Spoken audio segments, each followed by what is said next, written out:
This show is listener supported. You can join us and help our show grow to support more adoptees by going to adopteeson.com/partner. You're listening to Adoptees On, the podcast where adoptees discuss the adoption experience. I'm your host, Haley Radke, and this is a special episode in our Healing series where I interview therapists who are also adoptees themselves so they know from personal experience what it feels like to be an adoptee. Today, we are talking about when adoption is not the only trauma. Let's listen in. I'm so pleased to welcome to Adoptees On, Janet Nordine. Welcome back, Janet. Thank you for having me.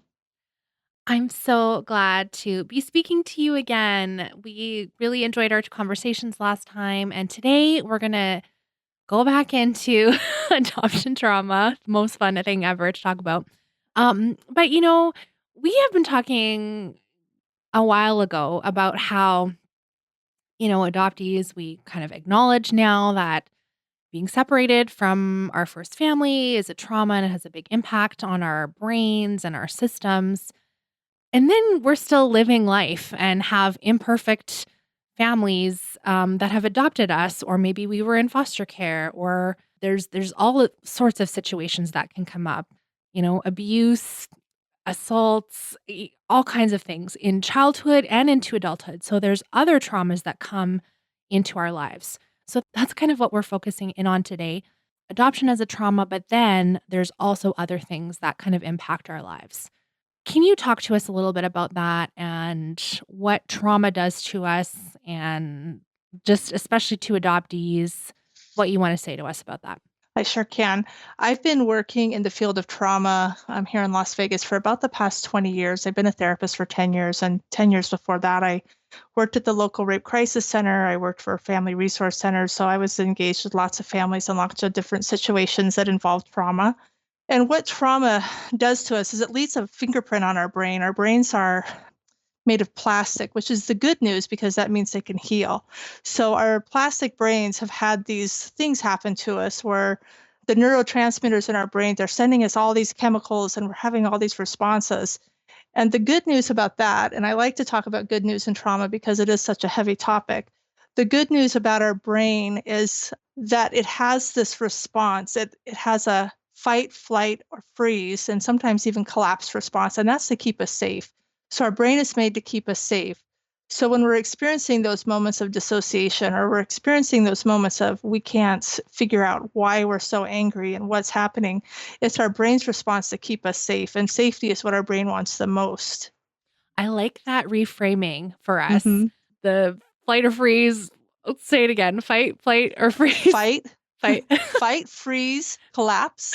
Okay. It's a tongue twister. It is. It is. It's seen as such a negative thing usually, but you're saying this is what your brain is supposed to do. It is. And I really feel like these emotions that's information. What are they telling us about ourselves? How can we focus in on those and say, oh, I'm having this anger response. What is this about today? And sometimes when we're in that anger response, it's really hard for us to have that kind of a thought. But afterwards, in the 20 minutes that we're in recovery, we can think back now, what really was the trigger or the thing that caused me to feel that angry?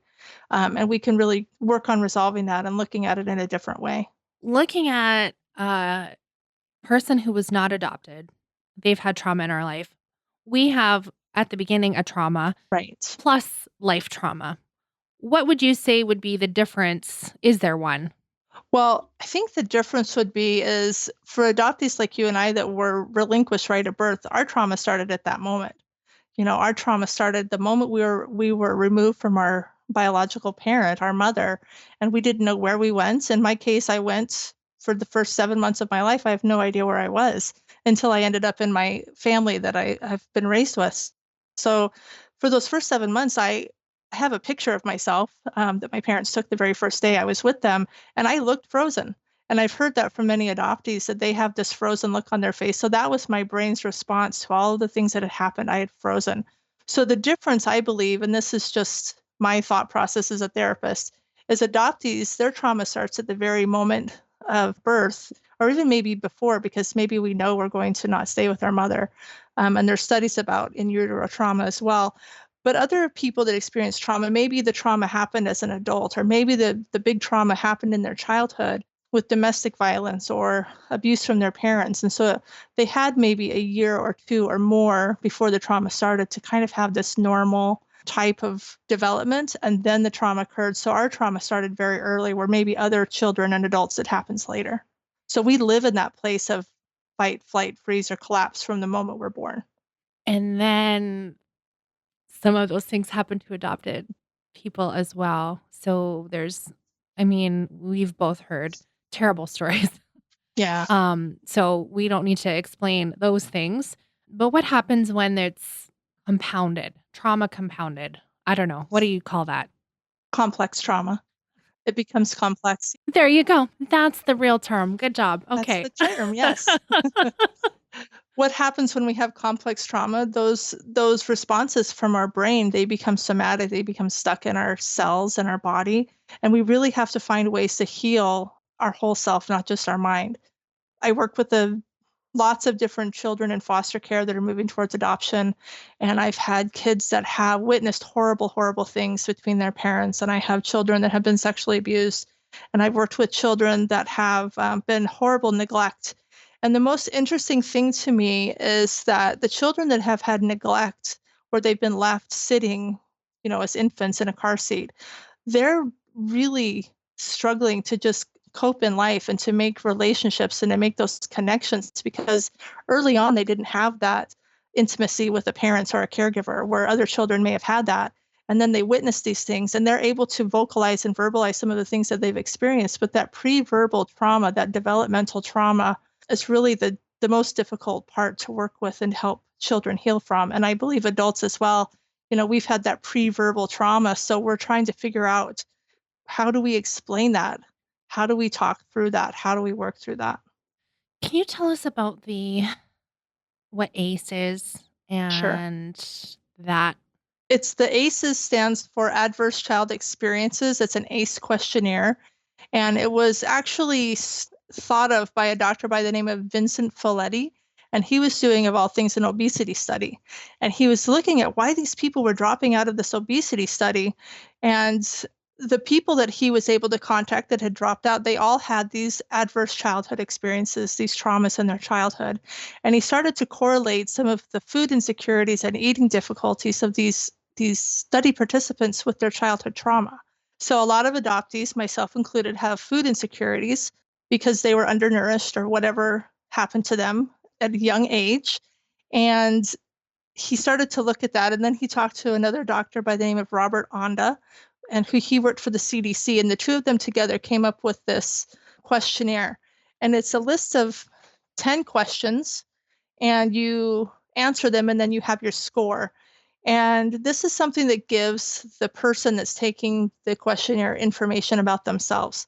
Now, if you can go online and you can find everything on the internet, and you can go online and you can take this test and you can score it. But a note of caution: some of the questions are difficult, and filling out the questionnaire can cause distress. So if you choose to go online and you choose to take this questionnaire, keep in mind that to keep yourself safe, and if you start to feel that discomfort or that anxiety, just close your browser and come back to it, or work through it with a trusted therapist or a trusted friend. But some of the questions, and the one that I really want to focus on that's adoption related, is number 6, and it reads: was a biological parent ever lost to you through divorce, abandonment, or other reasons? And for adoptees, I think most of us would say yes, if we were removed or abandoned by our parent. Other questions: did an adult or person at least 5 years older than you touch or fondle you in a way that you did not want? So that's a sexual question. Sexual abuse question talks about, did anyone ever hit you? Did anyone ever act in a way that made you feel hurt or afraid? Your family didn't look out for each other, or you didn't feel close or supported by each other. Some of these questions are innate to adoptees, because maybe we didn't feel supported by the family that were adopted by, or maybe we did have some of those things happen to us. One of the things I was thinking about, as adoptees, we're always looking for acceptance. We want somebody to love us. And if we didn't feel we were getting that in our adoptive family, maybe a perpetrator or another family member came along and they offered you that love and support that you were looking for. So possibly you were, and I don't like this term, but you were easily manipulated to be abused. An easy target is the term I was thinking, because you're really seeking that. Some of these questions as an adoptee bring up a lot of feelings and a lot of concerns. Well, I know when I was reading it, I was like, I think a lot of adoptees can say yes to these Uh-huh. things, Yeah. even if it's bad. It's like, even if you weren't in a really horrible situation, like, Hmm. I think, yeah, it's even, like, was a household member depressed or mentally ill, like, those kind of things. A lot of us would say, one or both of our adoptive parents have, if they were infertile, they might have unresolved grief from that. And, like, there's a lot of things that I think just come with adoption for all of us, not just Right. the adopted person. Yes. Mhm. And that question number 6 that I shared with you earlier about being separated from a caregiver, a biological parent, specifically causes some physical problems. And the specific ones are that it listed cardiovascular disease, lung disease, diabetes, MS, headaches, lupus, and we're 3 times at risk for more than the regular person for depression. So just that question number 6 comes with a whole package of prizes that you get if you have had those things, that particular thing happen to you. Just prizes. That's good. Okay. I say that with sarcasm, of I course. get you. I get you. Okay. So this feels also depressing. To fill out this form and be like, yep, traumatized at the start, and it just keeps going. So, where's the hope in knowing this? Like, Well, I am always a person that I believe knowledge is power. mhm. And when we know what our score is, we can do something about it. There's lots of adoptees wandering around going, "Oh, I just don't know what's wrong with me. I don't know why I feel this way." This particular questionnaire gives you information, and then you can take that questionnaire to a trauma and adoption competent therapist and say, "Help me, and here's my score." And I really think that having that knowledge and that information leads you to the next step, which is getting help, which leads you to the next step, which is healing. And it's possible to heal because, like I said before, our brains are plastic, and we can heal some of those difficult things that have happened to us in the past. Mhm. So, we've talked before on the show about a variety of healing modalities that therapists can use, trauma informed therapists can use, like EMDR and brain spotting and neurofeedback. Those are probably the most common ones that most of us have heard of. Can you tell us about? I know that you are really trained in this because of your work with foster children. Can you tell us what makes a trauma-informed practitioner? What kind of things would we be looking for to find a therapist that has those skills? And I know it's more than just, can you do EMDR? Right, right. EMDR is an excellent modality for therapy with trauma. And the thing you want to make sure that your therapist understands is they understand the neuroscience, how the brain works, why the brain responds the way it does to trauma.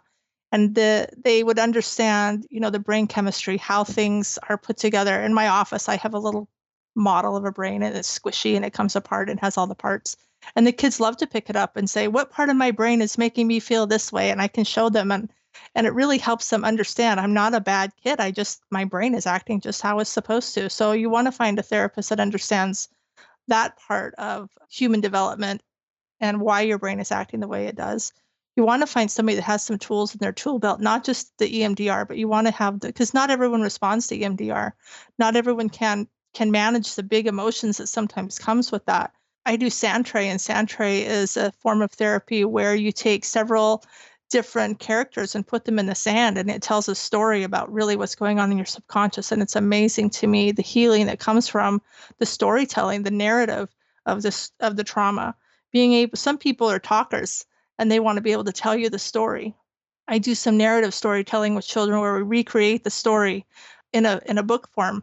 And sometimes we'll change the characters to animals, and sometimes we'll change them to make the story turn out in a different way and helps them be able to understand what's happened to them and be able to tell their story. And I think adults need that too. We need to sit down and tell our story. I mean, how many adoptees have you had on their show and they start out by telling their story? And that's a huge part of healing. Somatic experiences, being able to feel it in your body, because a lot of us are numb to those emotions. We just shut down. We're in that freeze mode. Stephen Porges in the polyvagal theory talks about collapse, and actually people can die from that. Like that's such a shock and such a trauma that their body just shuts down completely, and that can occur as well. So there's just lots of things you want to make sure that therapist knows about, and also they need to understand that adoption is trauma. Mhm. Okay, I wanna pause you there because I really Mhm. wanna hear. I know you do play therapy and that you're trained in it. Yeah. Can adults do that? Absolutely. I'm actually at this moment while we're speaking, pending my application to be a registered play therapist. I'm 6 weeks into the 8 week process, so just waiting for that to come through. I'm really excited about that. But absolutely, adults can do play therapy. I've done sand tray with adults. I have this funny thing I do with pool noodles where we we joust with them and we hit each other with the pool noodles, and then we step back and we breathe. You step into that aggression and then you step out of it, and you can prove to yourself that you don't have to stay in aggression. You can breathe through it. I have musical instruments I play, and we do matching, so you have that matched beat with another person, and adults do that with their kids, and adults do that with me as well. It's lots of fun, and I build Legos all the time. To me, that seems like a more easily accessible, especially for Mhm. someone who is really not super interested in going for talk therapy, Yes. or you talk about brain spotting and you're like, "That's a little woo woo." This is Right. kind of like an easier step in. I don't know. It is. And the thing that's amazing is in the process of that, you're changing the wiring of your brain. You're changing how your brain is thinking and feeling because you're having those good chemicals released as you're playing. You're having those good things happen in your brain. And you're able to also speak through and share some of your thoughts that you're having. And a lot of adoptees, they weren't real playful as children. I was one of those kids that was like out of sight, out of mind, and quiet and stayed in the room with my cat and played with the cat and put the doll clothes on the cat. So for me to be an adult and playing with children and enjoying that is just really amazing to me because I didn't really access that part of my life as a child. Same. It's totally same for me. I remember, it's a little churchy reference, but, like, I remember going to youth group and they would play all Hmm. these different games, just, like, really crazy made up games, whatever, and I was like, "This is the lamest thing. Why are we doing this? Like, we're, practically adults. This is so." Right. But you know what I've even noticed? That your language includes this. For example, while we're recording this, we're gonna be seeing each other very soon. And so Mhm. every once in a while, you'll say, "Oh, I can't wait to play." And Right. you use it in your just everyday conversation. Absolutely. And I can't wait to play. I may bring bubbles so we can pop them. Well, I do have 2 teeny boys at home, so, Yeah. bubbles are a regular part when it's not, Yes. winter. Going back to having this complex trauma and, you taught us about the ACEs questionnaire. Hmm. Is there anything else that you think that we need to know as adopted people that is hopeful and, even for people that are like, I don't even know if therapy is right for me. Yes, I might have this Sure. complex trauma, but I feel like I'm getting by okay. They don't necessarily want to go too deep into this yet. What do you want to say to someone like that? Well, you know the musician Pink. Yes. I love her, and I got to see her this last year. And one of my very favorite lyrics from one of her songs is "Change the voices in your head, make them like you instead." And I think about that, and I think how many years have we all spent like thinking negative thoughts about ourselves? So if we can spend 5 minutes our day thinking loving kindness about ourselves, if we treat ourselves as if we would treat another person who may be our best friend or somebody that we really care about, what would that be like? Self-compassion. One thing that I do when I'm feeling especially stressed is I'll put my hand on my heart and I'll think, good heart, kind heart, and I pat it. I'm doing it right now. And it really calms me and it gives me that good feedback about myself. Touch is a big deal. A lot of people don't like hugs or they don't like to be touched, but if you can find somebody that you're safe with and you get that normal steady diet of touch, that's really critical for your healthy development, for your healing. You can get a massage, maybe Reiki. I try to do that once a month. If you're not a person toucher, get an animal, get a dog and touch a dog. We have one of the therapists that has a therapy dog with him in our office, and the therapists all love to pet the dog. We all just look for him all the time. Having good nutrition is really important, making sure you're adding some omega-3s, some fatty acids. That's really good for your brain. Write a story for yourself, or write yourself a love letter to that little child inside of you that maybe didn't feel accepted or loved. Write 10 reasons I love you to yourself as that little child. There's lots of things you can do to be creative, and maybe draw pictures of something that reminds you of joy that you felt in your life, a sunset at a beach or something, be artistic. Other things you can do is some mindfulness, bringing those good thoughts into your mind, doing that every day. Focus on your breath. Sometimes in session, when I'm hearing an especially hard story, I have 10 toes and I can squeeze 10 toes 10 times as I'm in my shoes. Nobody sees me do it, but it helps me stay grounded and focused. And that's something you can do as well when you're starting to feel that stress get released in your body. I just love that we can have loving kindness towards ourselves, not just other people. And I think that's a huge part of our own healing. I have said to multiple friends when they're talking down about themselves, I'm Mhm. like, "Hey, don't say that to my best friend." Right. I love that you do that. Well, That's and it awesome. it kind of shocks people into being like, "Oh, wait." Yeah. But Don't be mean to my we friend like that. Yeah, Yeah. exactly. We need that reminder to ourselves. Hmm. I have the I have the critic. I Sure. understand. Yeah. Hmm. That inner critic, that we all need to remind that critic that we love the critic as well, not just get away, embrace it, validate it. I get why you're there. How can I be your friend? Okay. Okay. That is a different twist on it too for me. Hmm. Tell your brain to quit being so judgy about yourself. Yeah, and this kind of takes us back to what you were telling us at the very start, Hmm. that the reactions that our brain are having, it's like it's out of protection and it's supposed to be doing those things. Yeah. So how do you train it to Hmm. not feel scared? It's kind of like when you're on a diet and you drive to McDonald's 20 days in a row, and then you decide to go on a diet and you're not going to drive to McDonald's anymore, and your car still thinks, oh, I need to drive to McDonald's, and you have to really steer it somewhere else. It's just like that. Yeah, the ruts are deep, right? They are. Yes, for sure. Oh, thanks, Janet. Is there anything else that you want to tell us, teach us, or anything before we close out? Well, I think something that's really important that we need to know is that we are resilient. We've been hurt in relationships, and the way that we heal is in relationships. This show is building relationships between you and million, I don't know, a lot of adoptees. I don't know It's how not many people. millions. It is not Not there millions. yet. No. Someday millions. But just think about the impact that this show has on one person who talks to another person. It's the ripples in the sea. But we are resilient people. Our brain is made to heal. It's plastic. I am not perfect at this. I have days when I fall apart. I have days when I want everyone to get out of the pool of my life and leave me alone. And then I have to like kind of repair and repent and make up for that day that I had. And it takes time and it's difficult. But as I said, if we have been damaged or hurt in relationships, we can heal in relationships. And that doesn't mean reunion. It means relationships with other people. Mm-hmm. Wonderful. Thank you. Hmm. Where can we connect with you online? Well, I have a blog. It's experiencecourage.com, and my email is experiencecourage@gmail.com. All right. Thank you so much, Janet. You're It welcome. was just a pleasure to talk with you as always.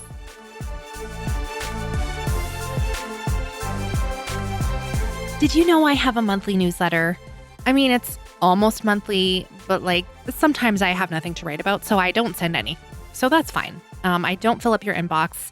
It's just when the feelings, the moods, when the mood strikes, I will often write an essay about something that's happening in my life or something that I'm noticing that's happening in the adoption community.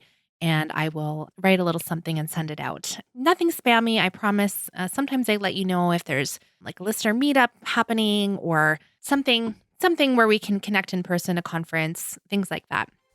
So if you want to stay connected and know what's happening with the podcast, adopteeson.com/newsletter is where you can subscribe and stay connected with us. And of course, we're on all the social medias at Adoptees On. Thanks so much for listening. Let's talk again next Friday.